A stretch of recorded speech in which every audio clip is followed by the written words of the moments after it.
Kaya nyo bang isipin kung gaano kalalim ang maitatago ng isang ngiti? Hindi yung ngiting kunwari lang, kundi yung ngiting totoo. Mainit, tapat sa unang tingin. Pero sa likod nito'y may nakabaon na kadiliman na kayang lumamon sa buong buhay mo nang hindi mo namamalayan. Buhay pa ako hanggang ngayon. At iyon mismo ang pinakang kakaiba sa lahat ng nangyari sa akin. Kasi kung susundin lang sana ang plano nila, hindi na sana ako makakapagkwento nito. Pero ito ako, buhay at humihinga. May sarili ng maliit na tindahan sa kanto. At kung minsan, kapag gabi na at tahimik na ang buong bahay, naaalala ko pa rin ang amoy ng alkohol at dugo na sumasagi sa ilong ko kahit maraming taon na ang nakalipas. Kaya kung may oras kayo, maupo muna kayo at makinig. Ito ang kwento ng panahong nagpaalipin ako sa isang bahay na kumikinang sa labas pero puno ng kadiliman sa loob.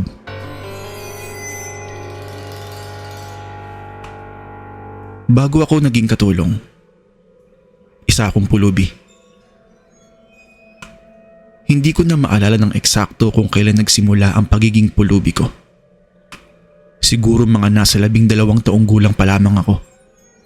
Kasi noong mga panahong yun yung mga panahon na nawala ang nanay ko dahil sa sakit. Tapos wala nang ibang mga kamag-anak ang pwedeng mag-alaga sa akin. Nakatira ako noon sa isang ilalim ng tulay malapit sa palengke. Natutulog sa karton at umaasa na lang sa barya ng mga taong dumadaan. Sanay na ako sa gutom. Sanay na akong tingnan ng masama. Iwasan at kung minsan, sipain lang basta-basta ng mga taong naiinis sa amin.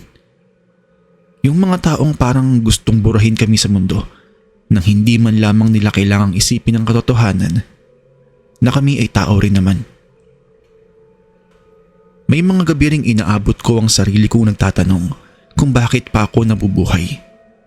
Kung ano ba ang saysay ng pagbangon kada umaga, kung ang parating naghihintay sa akin ay parehong gutom, parehong lamig, parehong tingin ng mga taong dumadaan na para bang hindi ako totoong tao.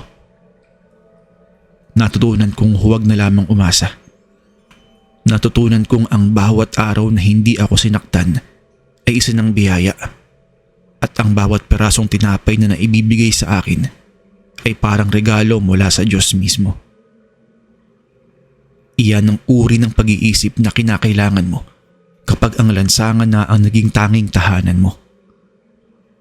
Hindi ka na naghahanap ng kaligayahan.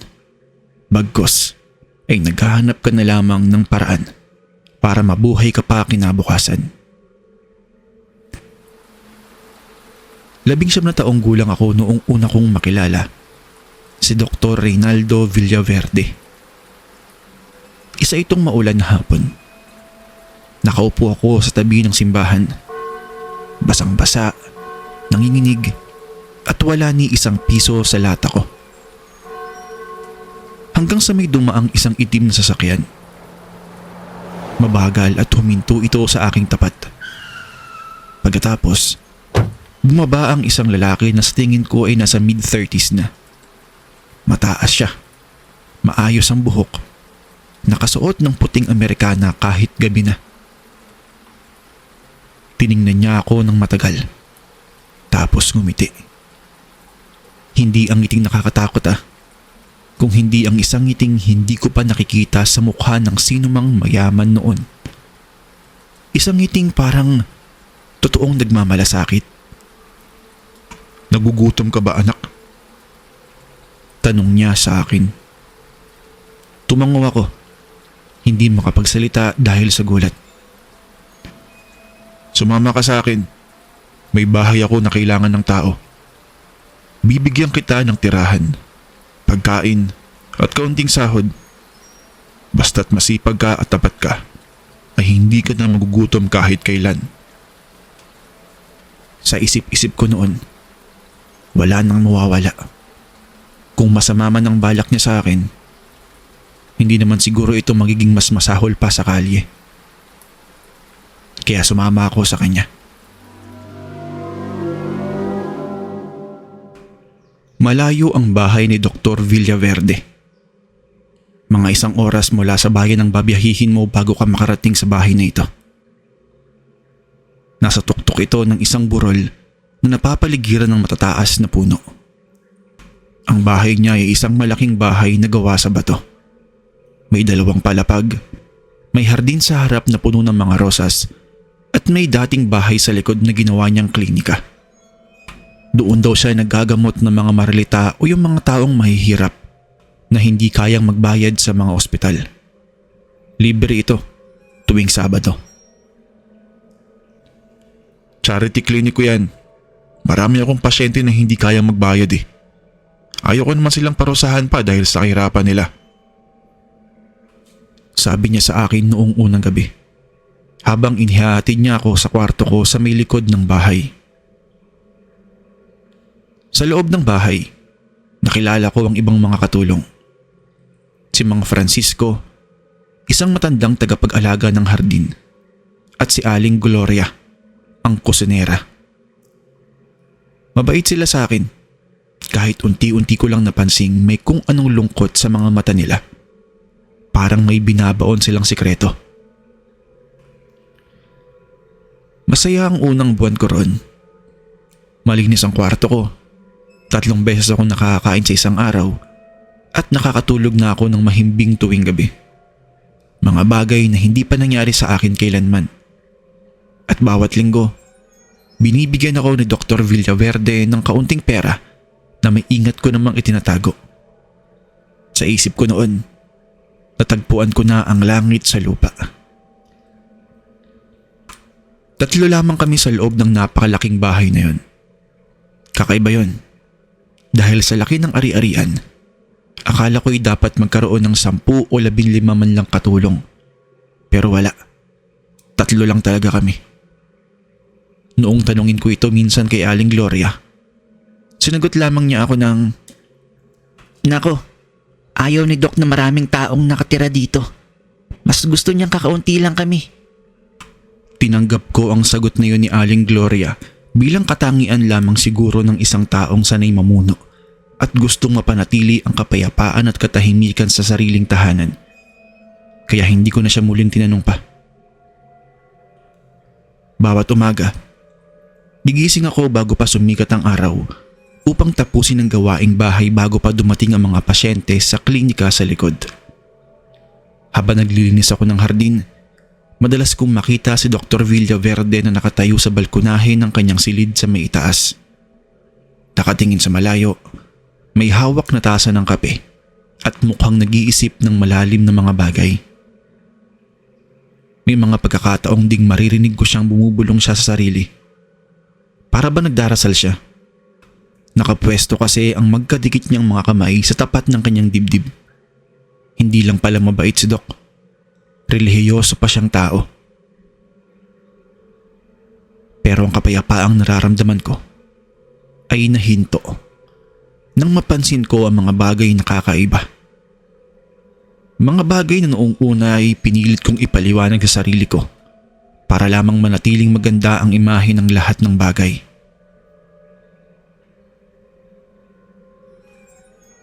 Una kong napansin ito noong 2nd buwan ko roon. Hating gabi. Naalimpungatan ako kasi sobrang init noon. Tapos may narinig pa akong mahinang iyak sa hindi kalayuan. Parang lalaki. Matanda. Halos daing na lamang yung naririnig ko. Nagmumula ito sa direksyon ng lumang bahay. Pinakinggan ko pa ulit yung tunog. Pero nawala na. Kaya inisip ko na baka na naginip lamang ako. Kinabukasan, tinanong ko si Mang Francisco kung may pasyente bang naiiwan doon ng magdamag. "Minsan meron. Grabe kasi ang sakit ng ilan sa mga pasyente ni Doc, kaya nga sila nagpapagamot dito." Sagot niya habang mabilis na nagtatanggal ng mga damo sa hardin. Tinanggap ko ang paliwanag na yun at iniisip na baka special case ng mga pasyente yung mga nagpapaiwan doon sa klinika. Pangalawa, napansin kong laging nakakandado ang isa sa mga kwarto doon sa may ikalawang palapag ng bahay. Noong tinanong ko naman si Aling Gloria isang araw habang naghuhugas kami ng pinggan. Yun ba? Nako, ano yun? Lumang silid-aklatan lamang ni Doc yun.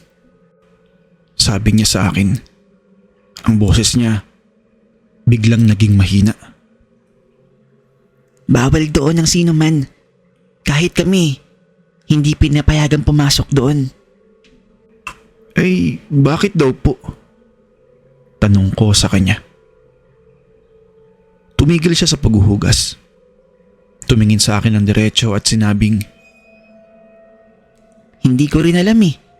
Basta, sarado na yan noon pa. nakangiti siya sa akin noon. Pero may bakas ng takot sa mga mata niya na hindi ko malilimutan. Pangatlo, at ito na yata ang pinakang kakaiba. Paminsan-minsan, may mga bagong katulong na dumarating sa gabi. Laging mga lalaki. Laging pulubing katulad ko dati. Laging inihahatid ni Dr. Villaverde mismo gamit ang parehong itim na sasakyan na pinagsakyan niya sa akin noon. Pero hindi ko sila nakikita muli kinabukasan. Kaya na magkaroon ako ng pagkakataong tanungin si Mang Francisco. Lumapit ako sa kanya at nagtanong. Sila ba? Umaalis naman sila. Hindi angkop sa kanila ang trabaho rito. Ibinabalik sila sa bayan. Kaya alam mo, maswerte ka iho. Kasi nakapasa ka sa pamantayan ni Doc. Yung mga pulubing nakikita mo, hindi sila pumasa. Kaya pinapauwi din agad sila. Yun ang alam ko. Sabi niya sa akin. Pero napaisip ako noon. Malayo ang burol doon sa bayan. Idagdag mo pa na hindi ko nakikitang umaalis ang sasakyang itim tuwing madaling araw o umaga. Kaya paanong hinahatid pabalik ng bayan ng mga pulubing nakikita ko? Kaya ang inisip ko na lamang noon ay baka naglalakad na lang ang mga ito pabalik. May isa pang bagay na hindi ko pa nasabi noon kung bakit ako kinilabutan. Ito pa pala. Tuwing Biyernes ng gabi, mahigpit kaming inuutusan ni Dr. Villaverde na manatili sa aming mga silid at huwag lalabas anuman ang mangyari. Espesyal na gamot ang gagawin ko. Hindi ito para sa mga matang hindi nauunawaan ng agham. Ang laging paliwanag niya sa amin.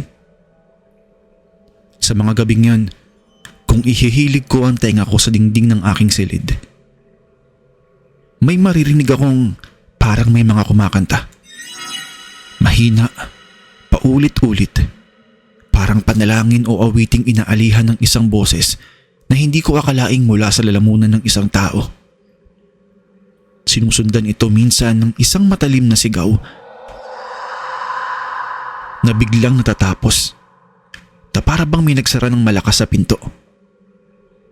Kinabukasan, laging normal ang lahat. Nakangiti si Dr. Villaverde sa hapagkainan. Tinatanong kong mahimbing ba kaming nakatulog. Na akala mo ba wala talagang naganap noong nakaraang gabi. Sa ika-4 na buwan ko sa bahay, nagbago ang lahat. Isang gabi, habang naglalampaso ako sa may hagdanan, bigla akong hinila ni Mang Francisco papunta sa isang madilim na sulok ng hardin. Nanginginig ang mga kamay niya. Tapos napansin ko, meron siyang ilang mga patak ng dugo sa kanyang damit. Tinanong ko pa siya kung saan ang galing yung mga yon, pero hindi niya ako sinagot at binalaan ng, "Iho, kailangan mo nang umalis dito. Ngayon na, bago pa mahuli ang lahat." Nagulat ako sa mga sinabi niya. "Bakit po, Mang Francisco? Ano bang nangyayari?" Napatingin siya sa paligid. Parang natatakot na may makarinig sasabihin niya. 20 taon na ako naglilingkod dito. Nakita ko na ang mga bagay na hindi dapat makita ng sino man. Ang mga taong katulad natin. Mga taong walang pamilyang naghahanap. Walang kamag-anak na aalalahanin. Tayo ang pinipili ni Doc dahil alam niyang walang maghahanap sa atin kapag nawala tayo. Ha? Ano po ang ibig niyo sabihin? Bakit sa...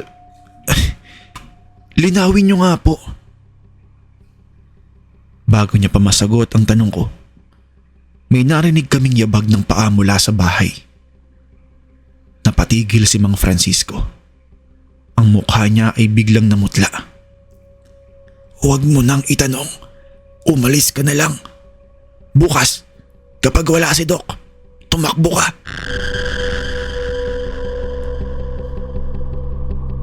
Pero hindi na dumating ang bukas na yon para kay Mang Francisco. Kinaumagahan, nawala na siya. Sinabi ni Dr. Villaverde na inutusan niya raw itong bumili ng mga binhi sa bayan at hindi na raw bumalik pa. Kakaiba ang paraan ng pagkakasabi niya nito. Mahinahon, kalmado, walang konting alinlangan. Pero kitang-kita ko sa mata ni Aling Gloria ang parehong takot na nakita ko kay Mang Francisco noong nakaraang gabi. Mula noon, hindi na ako nakatulog ng mahimbing. 3 araw matapos mawala si Mang Francisco, nagpa siya akong siyasatin ang buong bahay.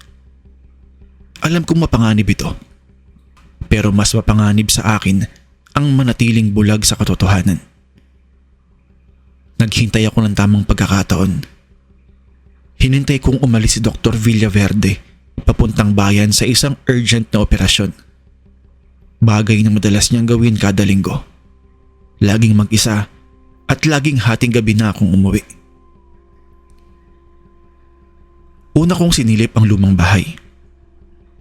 Karaniwang klinika ang bubungad sa'yo kapag pumasok ka dito. May mga kama, mga gamot, mga instrumento ng doktor. Pero pagpunta ko doon sa may likod, mayroong isang pintuan na kadalas ay sarado na noong mga panahong yun ay nakabukas. Tapos, may nakita akong bakas ng dugo sa sahig. Tuyo na, pero malinaw sa mga mata ko na dugo ang nakikita ko. Kasunod nito, ang isang hagdanang pababa sa ilalim ng lupa. Nanginginig ang buong katawan ko, pero tinuloy ko pa rin. Bumaba ako sa madilim na hagdanan, gamit lamang ang ilaw mula sa posporong daladala ko.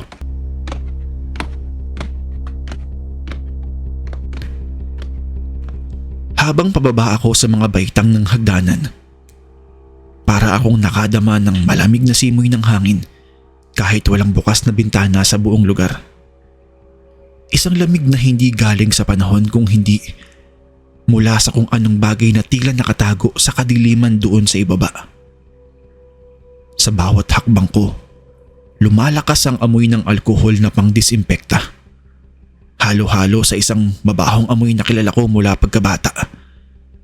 Ang amoy ng dugo na natuyo na. Ilang beses akong huminto. Hinaplos ang aking dibdib. Sinasabi sa sarili kong huwag nang tumigil, na kailangan kong malaman ng katotohanan kahit ano pa ang maging kapalit. Sa ilalim, natagpuan ko ang isang malawak na silid. Malamig, mabaho, punong-puno ng mga garapon na may nakalubog na mga bahagi ng katawan ng tao. Mga buto, mga litid at ugat, mga bahagi ng atay at bato ng tao na maingat na nakapreserba. May mga label pa na nakasulat sa sariling kamay ni Dr. Villaverde. Mga petsa, mga edad at mga pangalan na hindi ko kilala. Sa gitna ng silid, may isang mesang bakal.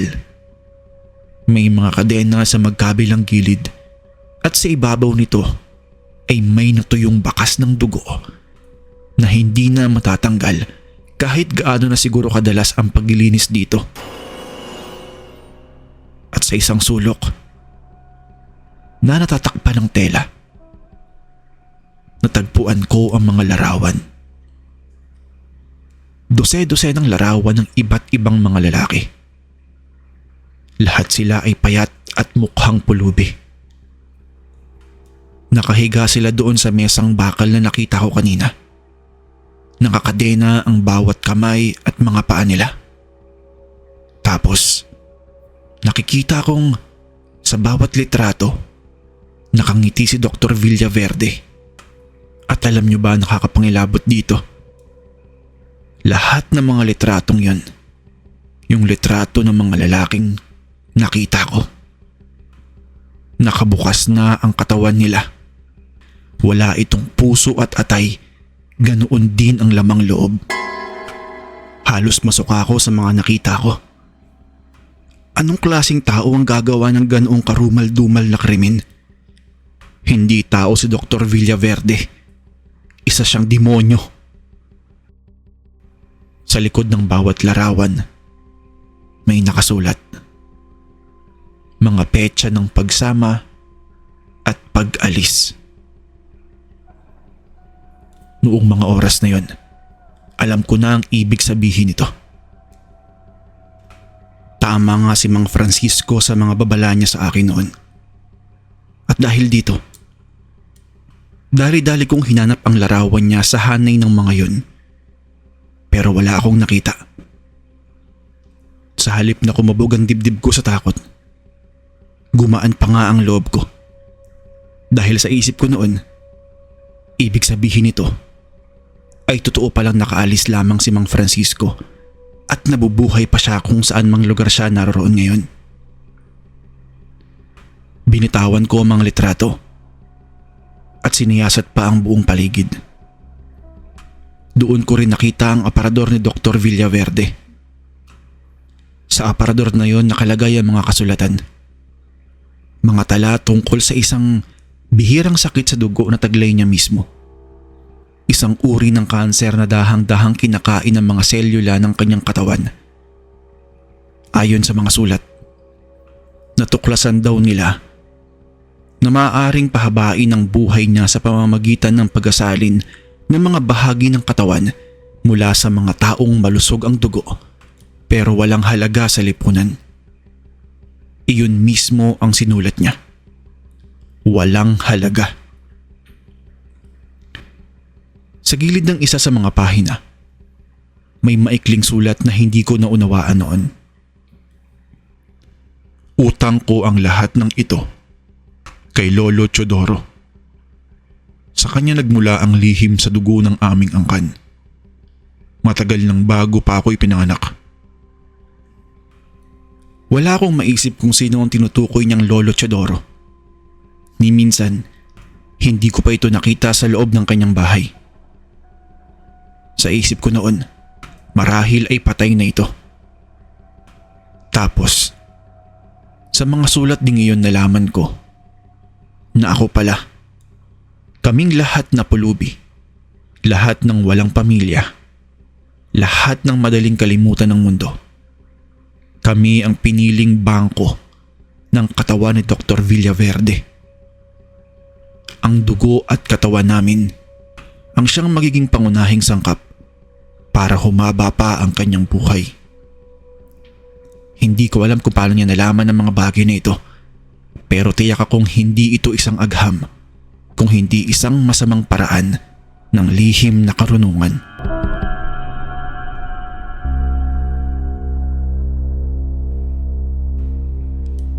Habang nagbabasa ako ng mga sulat na yon, narinig ko ang tunog ng isang sasakyang papalapit sa bahay. Mas maaga siyang umuwi kaysa sa inaasahan ko. Kaya naman nagmamadali akong umahon pataas. Pero sa aking pagmamadali ay nadapa ako sa hagdanan. Natumba ang ilang garapon dahil dito at kumalat ang tunog sa buong silid. Sa itaas, narinig ko ang yabag ni Dr. Villaverde papunta sa pintuan ng lumang bahay. Wala akong lugar na matatakbuhan. Nagtago na lamang ako sa likod ng isang lumang aparador habang bumubukas ang pinto ng silid sa ilalim ng lupa. Bumaba siya. Dahan-dahan. May hawak na kandila sa isang kamay. Hindi na niya kailangang tumingin sa paligid ng matagal para malamang may nasira doon. Huminahon ang tinig niya sa isang paraan na mas nakakatakot pa kaysa sa pagsigaw. Alam kong nandito ka, anak. Lumabas ka na dyan. Sabi niya nang hindi sumisigaw. Halos parang pinapaalalahanan lang niya ako. Tulad ng ginagawa niya kada gabing tinuturuan niya akong magbasa. Nakikita mo na ba ngayon? Hindi ako masamang tao, anak. Isa lamang akong taong gustong mabuhay pa ng matagal. At kaya kong bigyan ka pa rin ng buhay na hindi mo kailanman naranasan. Kahit sa parang ito. Lumabas ako sa pagkakatago. Hindi na kayang itago pa ang sarili ko sa takot.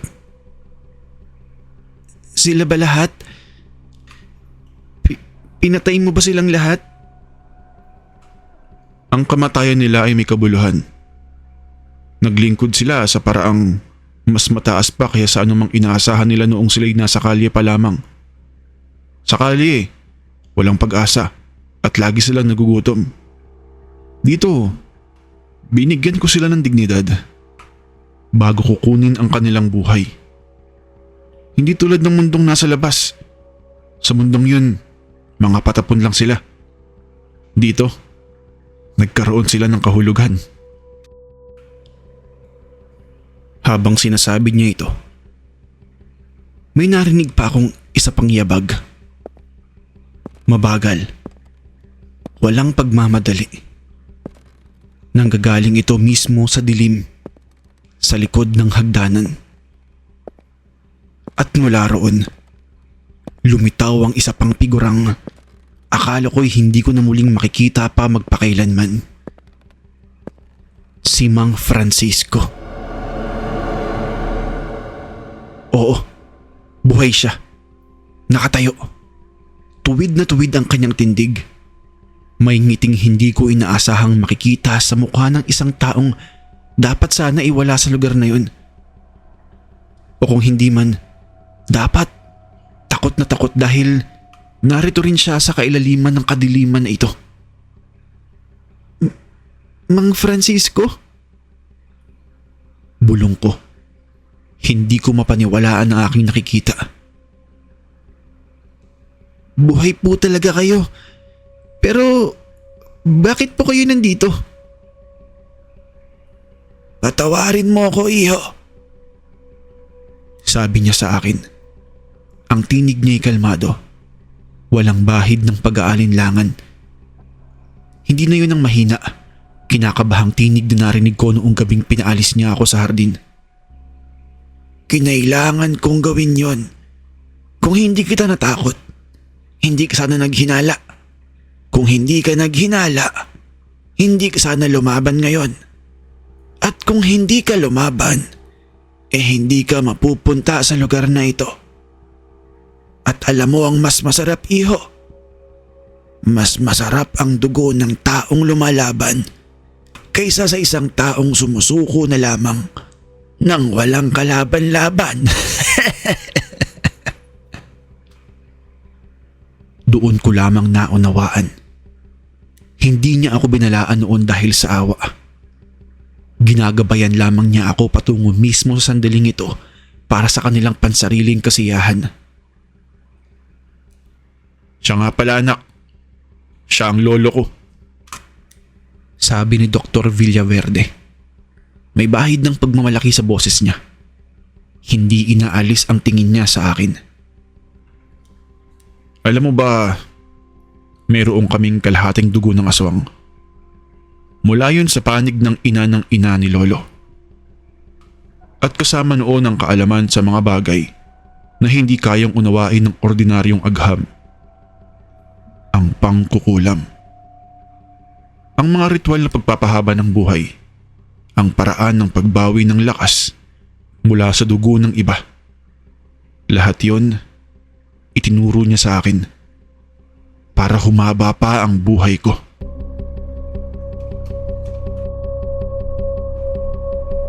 Napatingin ako kay Mang Francisco ng mas mabuti.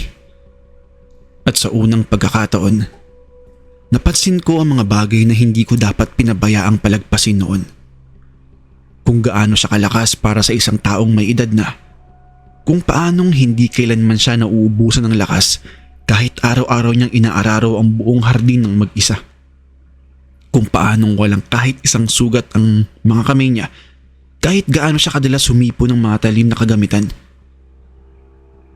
Habang nakatingin ako, lumapad pa ang mga ngiti ni Mang Francisco at doon ko nakita, kahit sandali lamang, kahit sa liwanag lamang ng kandila, nakita ko ang bahagyang pagbabago ng itsura niya. Nag-alab ng bahagyang pula ang mga mata niya at humaba ng kaunti ang dulo ng kanyang mga kuko. "Marami ka pang matututunan tungkol sa amin, iho. Kung hindi mo lang sana minadali ang pagsuko," sabi niya sa mahinahong tinig. Doon ko unang narinig at nakita ang tunay na kadiliman sa likod ng kabaitang ipinakita nila sa akin sa loob ng 4 na buwan. Hindi ito basta-bastang kalupitan, kung hindi isang pananampalataya. Isang paniniwala na dahil mahirap kami, mas mababa kami sa halaga ng buhay kaysa sa kanila. Iyon pa rin ang pinakamasakit na parte hanggang ngayon. Hindi ang katotohanang may aswang nakatira sa loob ng bahay na yon, kung hindi ang katotohanang ang taong akala ko'y nag-iisang kumalinga sa akin sa gitna ng lahat ng ito. Ang taong bumalot sa akin ng babala at pag-aalala ay siya rin palang taong unang naglagay sa akin sa bitag. "Isipin mo, anak," patuloy ni Dr. Villaverde. Ang tinig niya'y unti-unting umihina. Tila naaawa siya sa akin sa halip na matakot. "Wala kang naiwang pamilya. Walang sino mang tao ang maghahanap sa'yo kapag hindi ka na bumalik sa lansangan. Biruin mo, kung namatay ka doon sa ilalim ng tulay, ilang araw pa bago may makapansin, di ba? Ilang linggo bago pa may magtanong kung nasaan ka. O maaari din namang walang makapansin na patay ka na. Pero dito sa akin, hindi ka mawawala ng walang saysay. Bahagi ka ng isang bagay na mas malaki kaysa yung maliit na buhay. Bahagi ka ng aking pagpapatuloy at pagpapahaba sa aking buhay. Hindi ba't mas mabuti at mas maganda pa yon kesa naman sa walang kabuluhang buhay mo bago pa kita nakita? Di ba?" Habang nagsasalita siya, hindi ko na nakikilala kung sino ang tunay na halimaw. Ang taong nasa harap ko o ang mundong naging dahilan kung bakit naniwala siyang tama ang lahat ng ginagawa niya. Umatras ako palayo sa kanya, pero hinarangan niya ang tanging daan. Ang hagdanan patungo sa labas.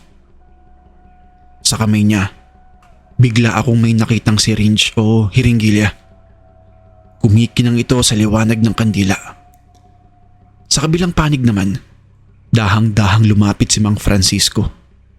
Hinaharangan ng huli kong pagkakataong makadaan na para bang dalawa na silang matagal nang nakasanayang magkasabwat sa ganoong bagay. Naghihintay lamang na tuluyan akong sumuko. "Huwag kang mag-alala. Hindi ito masakit.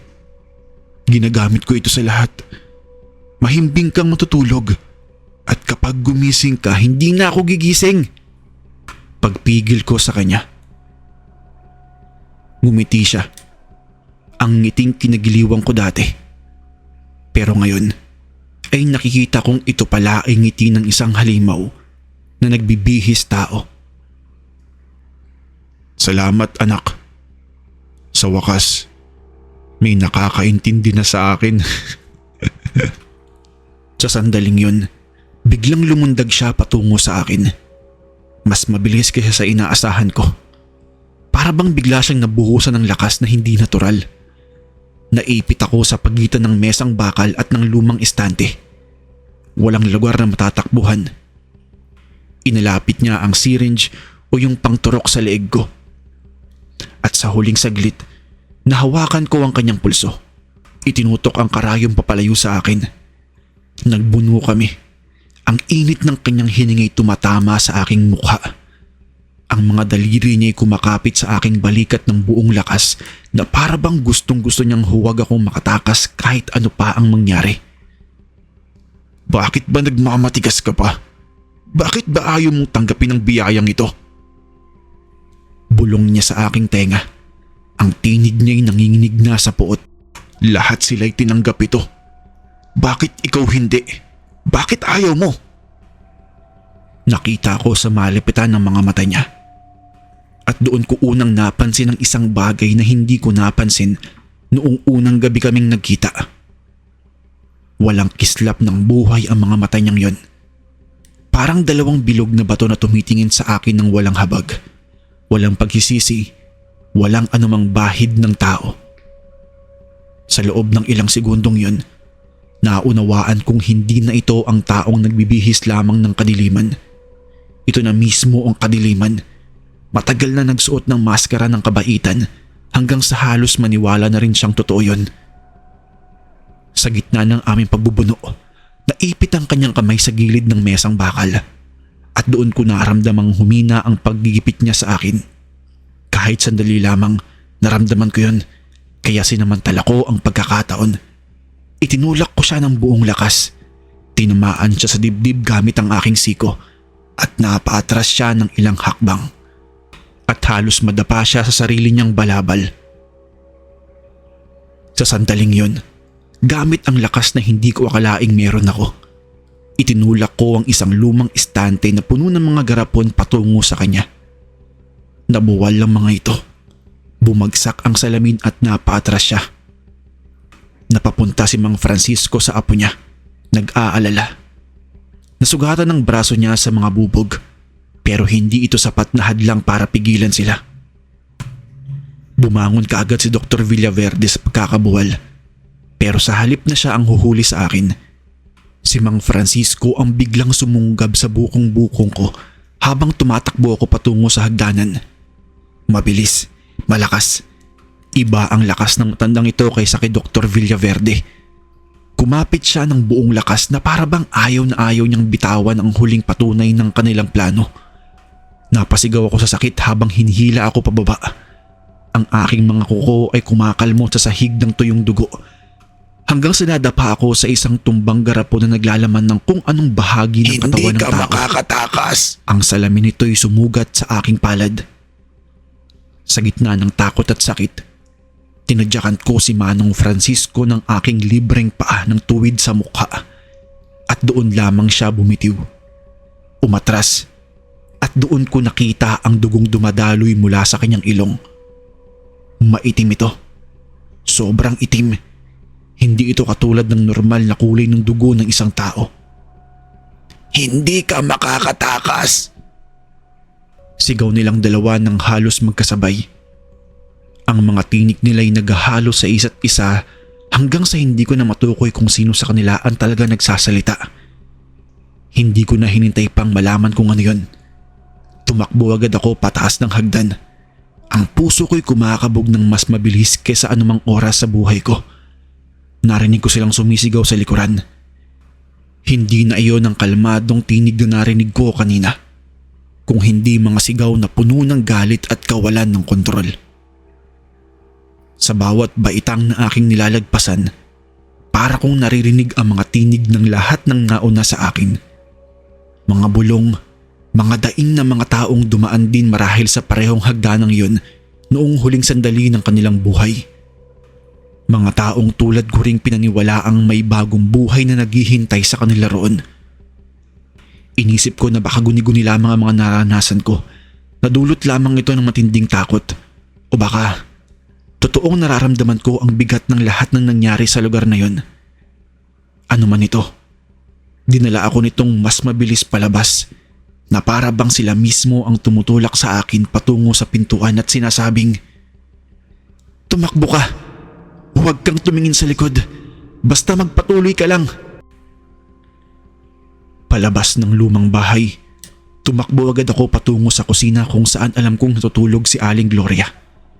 Agad ko siyang ginising at sa unang tingin niya sa mukha ko, alam na niyang nalaman ko na ang lahat. Sabi ko na sa iyo eh, huwag ka na magtatanong. Bulong niya, umiiyak habang mabilis kami naglalakad papalabas. Pero salamat sa Diyos, buhay ka pa. Habang papalayo kami sa bahay, may narinig kaming yabag na sumusunod sa amin mula sa likod. Hindi kasing bagal ng inaasahan namin mula sa isang matandang lalaki, si Mang Francisco. Tumatakbong halos hindi humihinga, sumisilip sa pagitan ng mga puno ng hardin. Papalapit na siya ng papalapit. Bago pa siya lubusang makarating sa amin, biglang kumuha si Aling Gloria ng isang maliit na supot mula sa bulsa ng kanyang damit. Supot ito ng bawang at asin na akala ko nooy pampalasa lamang niyang laging dala kahit saan siya magpunta. Inihagis niya ito sa direksyon ni Mang Francisco at sa aking pagkagulat, napahinto ang matanda. Umatras. Tinakpan ng mukha gamit ang kanyang braso na para bang minasunog sa kanya kahit sa kaunting alikabok lamang nito. Alam kong tama ang hinala ko sa kanya mula pa noong una. Kaya lagi kong dala ang mga ito. Bulong ni Aling Gloria sa akin habang hindi tumitigil sa paghila sa akin papalayo sa bahay. Iyon ang sandaling nakuha namin para patuloy na tumakbo pababa ng burol. Habang si Mang Francisco ay naiwan, sumisigaw at galit na galit sa aming dalawa. Tumakbo kami pababa ng burol, patungo sa daan papuntang bayan. Habang paminsan-minsay naririnig namin ang tunog ng sasakyan na parang may humahabol sa aming likuran. Nagtago kami sa gilid ng kalsada, sa likod ng mga palumpong, hanggang sa dumaan ang itim na sasakyan ni Dr. Villaverde nang hindi kami nakikita. Sa madaling salita, nakarating kami sa istasyon ng pulisya ng bayan bago sumikat ang araw.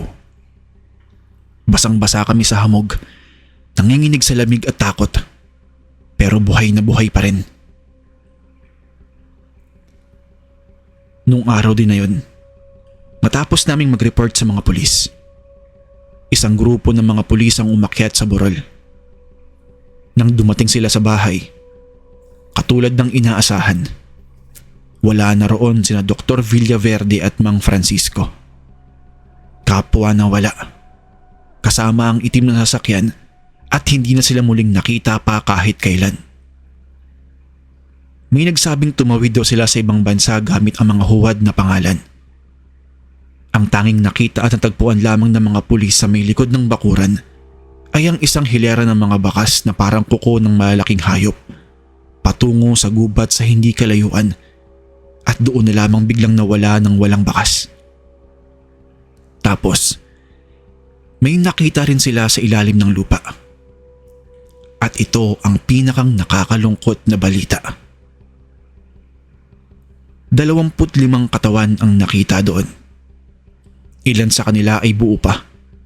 Ang iba ay nakabukas. Ang iba ay pira-piraso na lamang.